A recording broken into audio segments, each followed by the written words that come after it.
गली गली, चिल्लाता था 200 साल की गारंटी। हंस रहे लोग, बोले ज्यादा फेंक रहा है।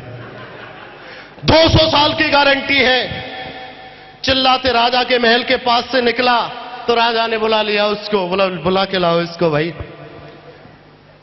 बोला भाई देखने से तो ऐसा लग रहा है 5-4 दिन का मेहमान है तेरे बीच ना। बोला राजा साहब 200 साल की गारंटी, 200 साल की गारंटी। राजा ने बोला अच्छा भाई दे जा, लेकिन तू एक काम करना, अगले हफ्ते दोबारा एक चक्कर जरूर लगा जाना, एक राउंड जरूर लगा जाना। ठीक है साहब। राजा ने उसको उसका जो कीमत थी वो दे दी, बीजना ले लिया। बीजना 2.5 दिन में टूट गया। टूट नहीं था वो तो। जब बीजना टूट गया तो राजा बोला हमें तो मालूम था 200 साल कैसे चल जाएगा। वो तो बहुत बड़ी बड़ी हाँक रहा था, लेकिन चलो आएगा तो सही बात करेंगे उससे। उसे बुलाया, आ गया वो घूमने के लिए, पेश किया गया। और राजा ने बोला भाई आप तो 200 साल की गारंटी दे रहे थे और आपका ये बीजना टूटा पड़ा है। बोला राजा साहब मुझे पता था। क्या बोला वो? मुझे पता था कि आप भी गलती करोगे। राजा के सामने इतना बड़ा बात कर रहा है। बोले ये बताइए राजा साहब आपने इस बीजना का प्रयोग कैसे किया? बोला इसमें क्या बात है, ऐसे ऐसे किया। बोला इसी वजह से तो टूट गया, इसी वजह से तो टूट गया। अरे आपको चलाने नहीं आता था तो कम से कम पूछ तो लेते। बोला तो कैसे प्रयोग करना था? अरे बीजना सामने रखना था और गर्दन हिलानी थी, तब गारंटी थी 200 साल की।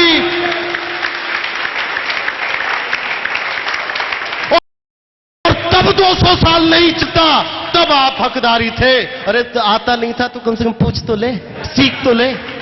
क्यों भाई दिमाग क्यों लगाते हैं? जब आता नहीं है, ऐसा काम हमने पहले किया नहीं। ये सिस्टम बोल रहा है करोड़ रुपए साल मिलेंगे, आज तक ऐसे काम किया नहीं। पूछ तो लो अप्लायंस से, सिस्टम से। बोला भाई ये मिल कैसे जाएंगे, ये तरीका बता। हम अपने अपने तरीके प्रयोग करना शुरू करते तो टूटेगा ही। क्यों जी? टूटेगा। लेकिन जिसने सीख लिया है उसका बीजना जिंदाबाद है, जिंदाबाद है, जिंदाबाद। हाँ जी, आपका बीजना चल रहा है और जिसका चल रहा है समझ लेना वही सीख गया, और जिसका टूट गया सीखा नहीं है। यही 2 बात सीखा हूं भाई पिछले 10 सालों में उन सफल लोगों के संपर्क में रह करके, और बहुत ज्यादा कुछ नहीं सीखा। मेरी सफलता की बात करो कि मैं बिजनेस तक कैसे आया, तो अपने तो 2-3 मंत्र पालन किए।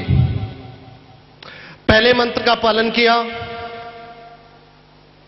कि जहां तक बनी, जब तक बनी तब तक पॉजिटिव थिंकिंग करी। क्या किया? देखो हो सकता है कभी ज्यादा बड़ा चेक आए, कभी छोटा आए, किसी दिन ना आए, क्या फर्क पड़ता है। हमने तो पॉजिटिव थिंक करनी है भाई। आप लोग पॉजिटिव थिंक कर सकते हैं। आपने बिजनेस 2 महीने के लिए ज्वाइन किया है, या 2 साल के लिए ज्वाइन किया है, या 50 साल के लिए ज्वाइन किया है, या पीढ़ी दर पीढ़ी के लिए ज्वाइन किया है, फिर आप 3 महीने में निर्णय कैसे ले सकते हो कि यह काम नहीं होगा? इंतजार कर, फिर दम तो लगा, जरूर होगा मेरे भाई। प्रयास तो करने पड़ेंगे। जब जब काम नहीं हो समझ जाओ सीखना बाकी है। हाँ जी, सीधे सीधे।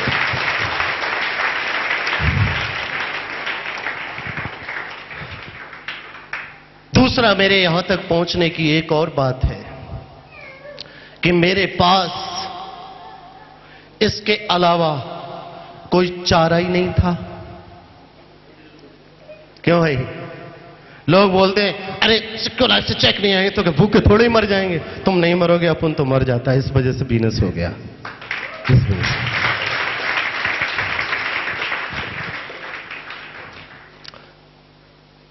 कहीं ना कहीं हमारी कुछ चीजें ऐसी हैं जिनमें हम जकड़े रहते हैं, अपने आप को पूरा फांस के रख दिया है उसमें। हम चाहते हैं निकलना, हमें मालूम है ये हमारी काबिलियत के मुताबिक चीज नहीं है, हम चाहे तो वो नहीं जाने देती। क्या कर, इतनी आदत पड़ गई। कोई काम हम 20 साल से कर रहे हैं ना, 20 साल से इतनी आदत है, सुबह उठेंगे वो काम याद आएगा, 9 बजे चल देंगे। एकदम से आदत नहीं छूट सकती मेरे भाई। एक बार क्या हुआ, एक राजा के पास में कोई आदमी आया और उसको 2 छोटे से बाज के बच्चे दे गया। बाज के बच्चे बड़ी सुंदर नस्ल के थे दोनों। राजा दीवाना हो गया उन बाज के बच्चों को देख करके। उसने अपनी प्रजा में अनाउंसमेंट किया, बोले इन बच्चों का सबसे बेहतर लालन पालन जो कर सके उस व्यक्ति को मेरे पास भेजिए।